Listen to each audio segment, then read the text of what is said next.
شوانہ ایک عورت تھی بصرہ میں، جوان تھی، خوبصورت تھی، آواز بھی اس کی بہت زیادہ اچھی تھی۔ بصرہ کے جتنے روسا جو تھے، فسق و فجور والے جو رئیس لوگ تھے، جن کے یہاں جو بھی گانے بجانے کا پروگرام ہوتا تھا اس میں یہ بلائی جاتی تھی، ضرور تھی، اس کے بغیر تو کوئی پروگرام نہیں ہوتا تھا۔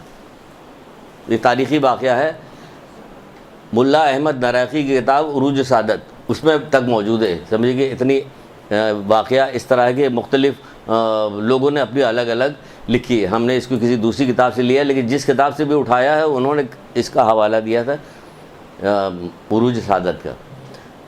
یہ ایک دفعہ بصرہ کی گلیوں سے جا رہی تھی اپنی بہت ساری سہیلیوں کے ساتھ، کیونکہ سب کے ساتھ جایا کرتی تھی نا جب کسی کوئی پروگرام ہوتا تھا۔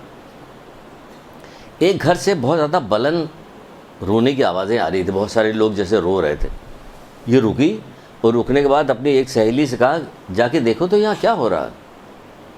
وہ اندر گئی اور یہ انتظار کرتے رہے، آئی نہیں ہو۔ پھر دوسرے سے کہا کہ آخر یہ کہاں چلی گئی جو نہیں آ رہی، جا کے تم دیکھو۔ وہ گئی، وہ بھی رہ گئی، 3 سہیلیاں اس کی ایسی ہی رہ گئی۔ آخر میں وہ خود پہنچی وہاں پہ کہ دیکھیں یہاں پہ کیا ہو رہا ہے۔ جب وہاں پہ پہنچی تو دیکھا کہ ایک واعظ کر رہا تھا اور قرآن کی آیت پڑھ رہا تھا۔ وہ قرآن کی آیت کی جس میں کہا جا رہا، سورہ فرقان آیت کے نشان 12-13، اس میں کہا جا رہا ہے کہ جب آتش جہنم ان لوگوں کو دیکھے گی تو یہ لوگ بھڑکتے ہوئے شعلوں کی آوازیں سنیں گے، جب انہیں زنجیروں میں جکڑ کے اس میں ڈالا جائے گا تو یہ موت کی دہائی دے رہے ہوں گے۔ یہ اس نے سننے کے بعد اس نے غور کیا، اور غور کرنے کے بعد وہ اتنی زور سے چیخی اور کہنے لگے اے واعظ، میں بھی گناہ گار ہوں، سیاہ کار ہوں، کیا میرے گناہ معاف ہو سکتے ہیں؟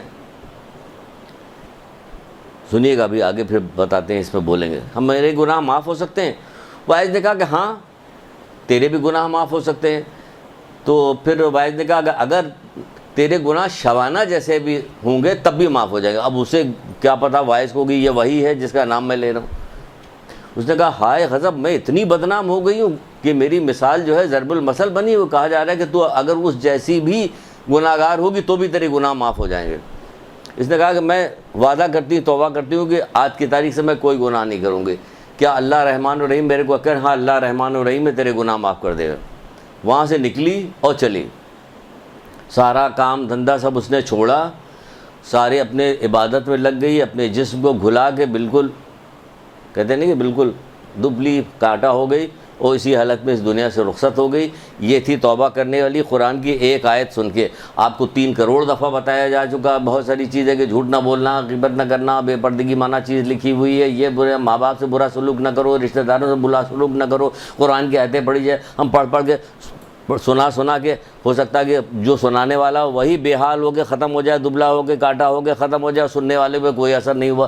ہمارا یہ اثر ہو گیا کہ ہمارے پہ کوئی چیز اثر نہیں۔ آپ کو کتنی ہزار دفعہ بتایا گیا ہے کہ نہیں بتایا گیا کہ جو غیبت، اگر مثال کے طور پہ غیبت کی بات کر لیں کہ غیبت چھوڑ دو، کوئی چھوڑنے کو تیار نہیں ہو رہا۔ غیبت چھوڑ دو بھائی، غیبت چھوڑ دو، ابھی سے چھوڑ دو، ورنہ اگر توبہ کر کے مری تو سب سے آخر میں جنت میں جائے گا، اگر بغیر توبہ کے مری تو سب سے پہلے جہنم میں جائے گا۔